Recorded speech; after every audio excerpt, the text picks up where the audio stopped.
V sredo bo potekalo prvo glasovanje o kampanji My Voice, My Choice. Kampanja My Voice, My Choice je kampanja, ki je bila najtežja kampanja do zdaj v zgodovini samega inštituta. Kampanja My Voice, My Choice je kampanja, kjer smo v zadnjih tednih doživeli najrazličnejše prepreke in najrazličnejše ovire. Kaj vse se je dogajalo? Marsikaj. Tako kot sami veste, je celo eden izmed slovenskih poslancev Evropskega parlamenta, Matej Tonin, javno rekel, da bo naredil vse, da naši iniciativi ne uspe. Poleg tega so se dogajale v resnici tudi druge grozne stvari v zadnjih dnevih. Prva stvar, ki se je zgodila, je bila ta, o kateri smo ogromno pisali, da je v resnici naš Instagram profil My Voice, My Choice bil napaden. Kar naenkrat se naše objave niso prikazovale nikomur, kar naenkrat se nič več ni videl, kar naenkrat nismo imeli nobenega dosega več. Naš profil je najpomembnejša stvar, ki jo mi imamo. Najpomembnejša stvar, ki jo mi imamo, zaradi tega, ker nam omogoča vidnost in zaradi tega, ker nam omogoča, da jasno komuniciramo po celi Evropi, kaj se dogaja. Običajno nas vidi 200 milijonov ljudi v enem mesecu, te številke so začele kar naenkrat padati in ugotovili smo, da so nas neokonzervativna gibanja začela prijavljati zaradi naše vsebine in ugotovili smo, da je v resnici Instagram začel cenzurirati našo vsebino. Nekaj dni nazaj smo organizirali po celi Evropi največjo akcijo, kjer so ljudje prišli skupaj in začeli deliti naše objave, nas komentirati, deliti dalje in kar naenkrat se je zgodil tako mali čudež. V 3 dneh smo dobili 55,000 novih sledilcev, nazaj dobili doseg, nazaj dobili pač energijo in zagon. Zgodilo se je to, da se je zgodila skupnost. Ljudje po celi Evropi so se začeli zbujati, zaradi tega, ker vejo, da v sredo se bo zgodilo pač najpomembnejše glasovanje, kar jih je o kampanji My Voice, My Choice. Zakaj je glasovanje v sredo pomembno? Zaradi tega, ker je od tega glasovanja odvisno naše nadaljnje delo v Evropskem parlamentu. Zaradi tega, ker je od tega glasovanja odvisno, a mi lahko gremo naprej, a bojo o My Voice, My Choice odločili tudi vsi poslanci in poslanke. To glasovanje bo potekalo v sredo zjutraj, ob 9:30 se začne in nimamo pojma, kaj se bo tam zgodilo. Ampak, kar vam lahko pa povem, je pa to, da smo se mi v zadnjih dnevih borile, tako kot še nikoli do zdaj. Punce ne spijo, punce delajo cele dneve in cele noči.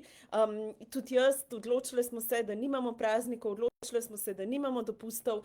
Poslali smo na tisoče mailov, poslali smo na tisoče sporočil in najrazličnejših akcij, zaradi tega, ker smo prepričane, da še vedno lahko zmagamo. Tudi če nam kaže, ne najboljš, tudi če nam kaže, da bomo izgubile, bomo se borile do konca največ, kar se lahko. In ena lepa stvar se je zgodila, pridružuje se nam vse več evropskih poslancev. In trenutno še ne moremo reči, da bomo zmagale, lahko pa rečemo, da se premikamo naprej in lahko rečemo, da so se nam pridružili ljudje iz najrazličnejših držav, ki pišejo svojim poslancem, ki jim težijo in ki zahtevajo drugačno delovanje.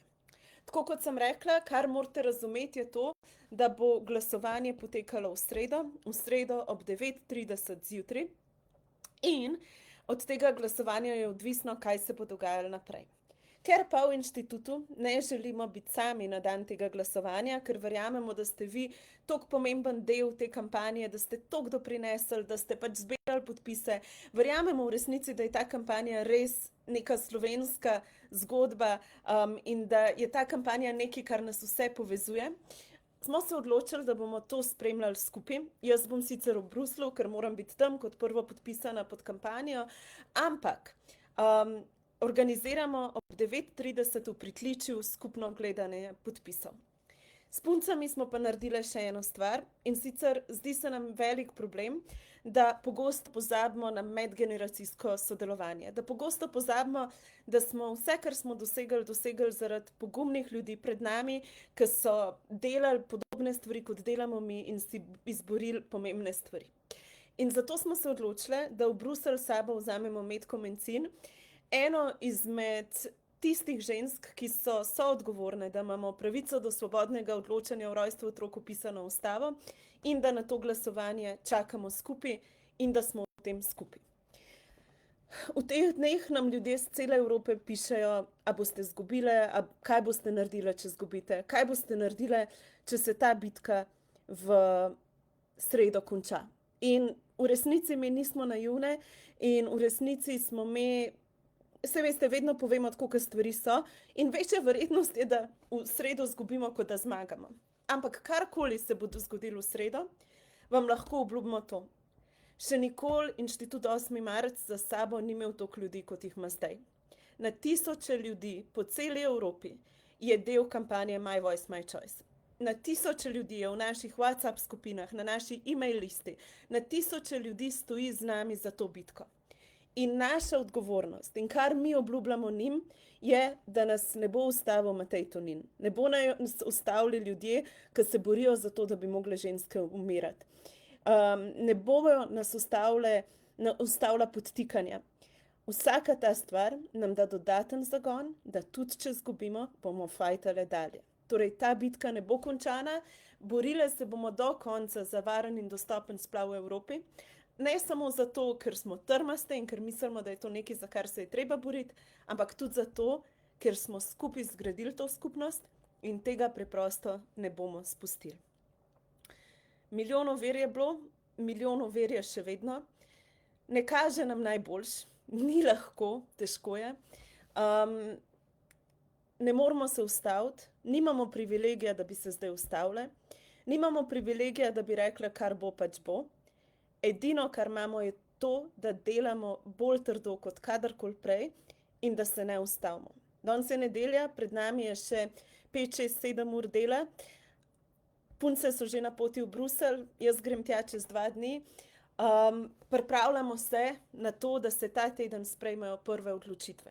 Karkoli bo, bomo o tem iskreno govorili, karkoli bo, se ne bomo ustavili in predvsem želimo reči eno stvar. In sicer v svetu, kjer se širi toliko sovraštva, v svetu, kjer je toliko enih stvari težkih, v svetu, kjer nas toliko enih ljudi razočara, v svetu, kjer je pogosto feeling, da ne vemo, zakaj še naprej vztrajati pri neki pozitivni agendi, zakaj še naprej delati stvari, ki jih delamo, nam vi dajte razlog, da to počnemo naprej. Ker take podpore, kakor smo jo dobili v Sloveniji v zadnjih 2-3 tednih, toliko ene ljubezni, toliko enih sporočil, toliko enih delitev, toliko ene akcije nismo dobili v inštitutu še nikoli.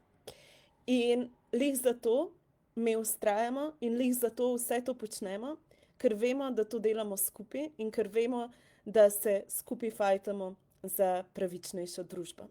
Jaz se vam bom v teh dneh ful javljala, ful bom govorila z vami, povedala vam bom vse, kar se dogaja in upam, da bomo po dolg časa imeli v sredo možnost se česa veseliti. Če pa ne, pa tako kot vedno rečemo, fajtamo dalje, en poraz Inštituta 8. marec še nikoli ni ustavil, ne bi bili, kjer smo, če bi nas. Tako da najlepša hvala, imejte lepo nedeljo, jaz grem nazaj na Zoom s puncami, ker bomo delale, upam, da ste te dneve preživeli čim bolj mirno in vam želim res eno lepo nedeljo.